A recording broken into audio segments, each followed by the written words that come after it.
Welcome everybody to another episode of Too Late to Sleep, this time brought to you by Trampionship Wrestling, my new wrestling-based channel, and as always brought to you by Wreddit Country Club.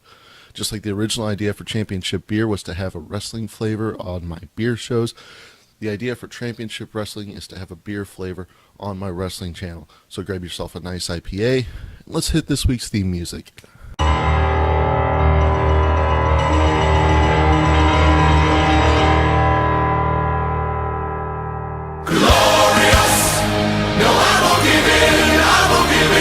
Thank you for joining us here on the new channel, Trampionship Wrestling. Please hit that subscribe button so you never miss an episode of Too Late to Sleep, as well as any other videos that I'm going to be putting up, like yesterday's big video on NXT Pensacola. It's a great show.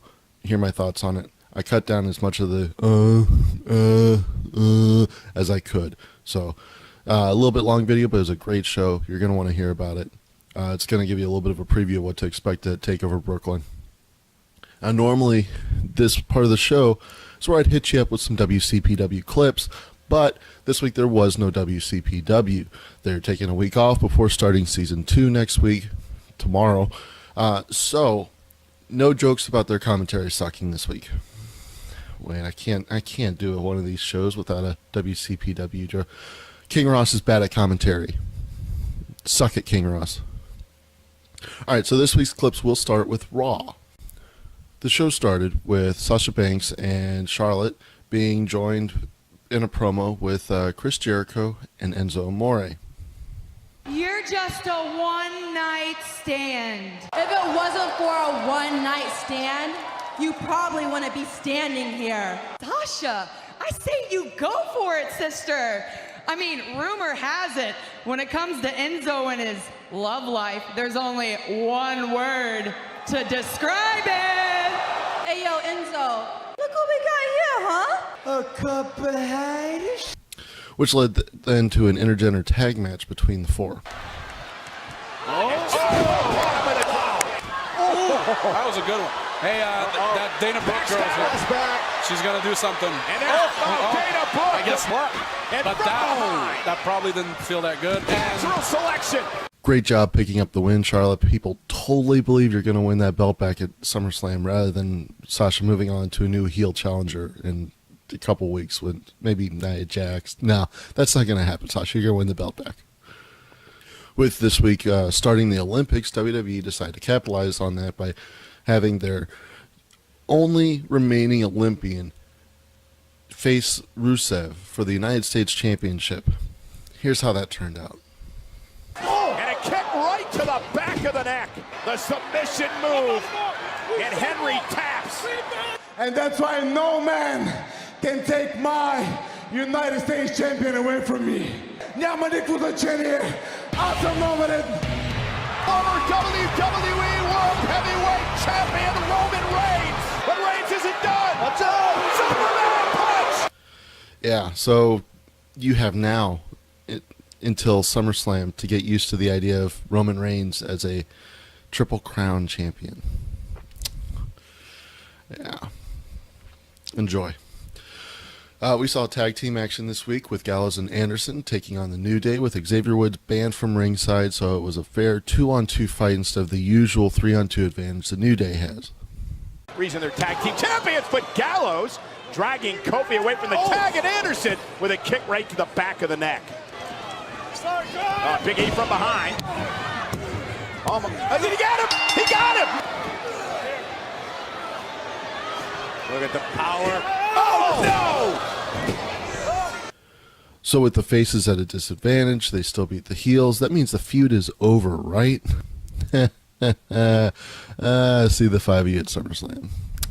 This week, Heath Slater crashed Raw instead of SmackDown, bringing with him this time his former bandmate, Jinder Mahal. I want everyone here to put your hands together for one of my best friends, Jinder Mahal!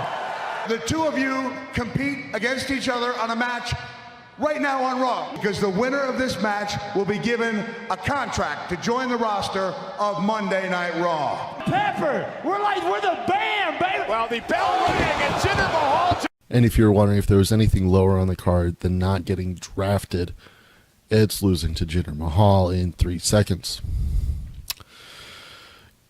Yeah. Brock Lesnar and Paul Heyman returned to Raw to promote Lesnar's upcoming match with Randy Orton at SummerSlam. And with the two being on competing brands, it still went about as well as you'd expect.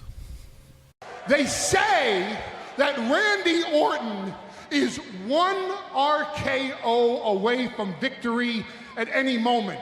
You'll never hit an RKO on the Beast! Oh my God! How long were we in a brand split before we had our first crossover? Yeah. They're really serious about this, guys. On SmackDown the next night, we had a triple threat match to decide the number one contender to The Miz's Intercontinental Championship. Match featured Baron Corbin, Kalisto, and Apollo Crews. Hey, two of those names sound like some guys who started a feud the week of the brand split. How did the match turn out? He is absolutely innovative. He's creative. Look at the strength of Talk Cruz. About innovative. Apollo Crews with a drop kick to the back of Corbin, and he sends the Lone Wolf to the outside. Really, here we go. Roll up by Cruz. Oh. Apollo Crews. Hey, who would have guessed that outcome? Yeah. SmackDown also brought us the debut of American Alpha against local competitors. The bridge, the kip up.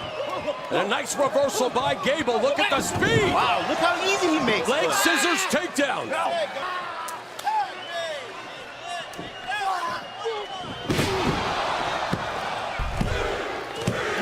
Oh, no, I'm sorry. I was confused by how WWE promoted this match. That was against recent NXT call-ups, the Vaudevillains, that WWE just debuted merchandise for. Yeah, great job. We also saw the fallout of Randy Orton's invasion of Raw the next night when Shane McMahon and Daniel Bryan responded by ramping up security for the heavily anticipated. We finally got to see Randy Orton versus Fandango? Fandango needs to learn it's never a good idea to call out the Viper. Oh, good Lord. My good Lord. Oh, man, Brock Lesnar. There's an RKO on Fandango, but Lesnar has Orton. F5. Remember this in 5 years when one of those security guards is main eventing SummerSlam. Finally, on SmackDown, we saw Dolph Ziggler take on Bray Wyatt, who had taunted Ziggler into putting his number one contendership at SummerSlam up in the match. So here's how that went. Ziggler right into that exposed turnbuckle. Killer instinct right in the teeth. Is that it? He's out. He got it. Wow. There's your challenger, Dean. There's Eric Rowan from behind. There's...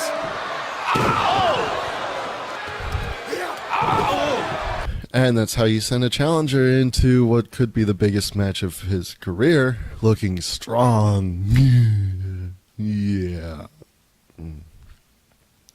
Now, I don't normally bring you much Ring of Honor content because despite being a company that really does a lot with digital distribution, they don't do a lot with YouTube, which is weird. They don't put a lot of videos up. If they do, the timing's kind of weird. They don't promote their weekly shows very well on it, but they did give us this video.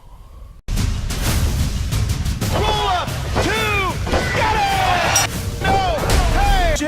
Wait a minute, what the hell is that? Oh my God, that's a pair of scissors! Adam Cole is cutting the hair of Jay Lethal! All Adam Cole needs now is to steal Buddy Murphy's tights, and his new gimmick is complete. Although, if he really wants to double down on that and be authentic, all he needs to do is have cocaine be confused for anthrax and shut down a subway terminal. That's a Brutus Beefcake joke, if you didn't get it. Buddy Murphy's tights look like Brutus Beefcakes. The hair thing, yeah, all that, yeah. Brutus Beefcake had his cocaine sitting out at a token terminal, and somebody thought it was anthrax. So yeah, that's what that meant. Google it. On NXT this week, in addition to Bobby Roode's glorious official debut as an NXT talent, we saw Hideo Itami return to action, taking on recently eliminated Cruiserweight Classic competitor Sean Maluda. Exposing the knee here against Maluda. Oh, with a big boot. I'm sure we'll find out who attacked him in the parking lot over a year ago, and it'll make perfect sense. Yeah, I'm expecting a great resolution of that story. This week also brought us the final episode of the first round of Cruiserweight Classic. Two matches stood out to me. The first being the match between Jack Gallagher and Fabian Eichner. Gallagher's power every time they go for that. And the power can Look also at be that! athletic. Wow, double springboard moonsault. Standing drop kick. Eichner still standing. And then the second being the main event of the evening between Tommaso Ciampa and Johnny Gargano. No. From the Gargano nailed with elbows. Oh, no. Oh my gosh! What a kick! Following up with Running. a power bomb! Sit up power bomb by Johnny Gargano. Gargano's rocked. Oh no, not on the apron. No. Not on the apron. Oh, no. And they crush on the hardest part of the ring. I've got nothing snide to say. Some of these guys never know when they're going to play to a crowd this big. I know Wednesday night on the network is not the biggest night for a crowd, but it's a bigger crowd than most of these people are going to play to, again, as far as they know, especially if they're not signing the WWE contract. They have to make the most of this, and pretty much every one of them has left everything in the ring.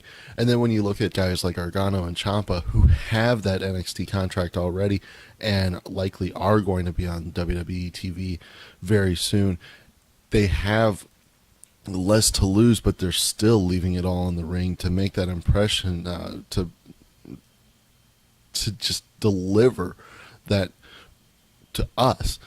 I'm not going to belittle that. Not this week. Maybe next week, but this week I'm not going to belittle that.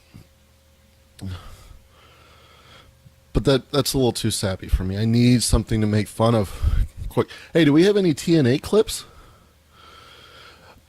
Oh, great. So we've been getting some of Rosemary's origin stories. Like any kid who doesn't know any better, I was happy-go-lucky, innocent even. But then something shattered that innocence. I'm a little confused by this, to be honest, but what I gather is the reason Rosemary became like she is because somebody was filming her with a drone camera when she was a child. The TNA debut this week of Chuck Taylor in a tag match against the Hardy Boys, ostensibly, was overshadowed a little bit by Broken Matt Hardy getting into an altercation with a stunt granny. Oh, no, I'm sorry. It was not a granny. No. But take a look. Cover here by Chuck Taylor, hooks the leg, and Jeff Hardy stays alive at 2. Matt's upset. Whoa! Hey! Whoa, that's a fan! That is a fan! Matt Hardy can't do this! Is he biting me? It's not over. It's never going to be over.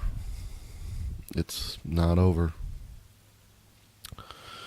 That's all I've got for you this week. Next week, we should see the return of WCPW in Season 2, as well as the first matches in Round 2 of the Cruiserweight Classic, plus all the continuing build-up for SummerSlam from Raw and Smackdown.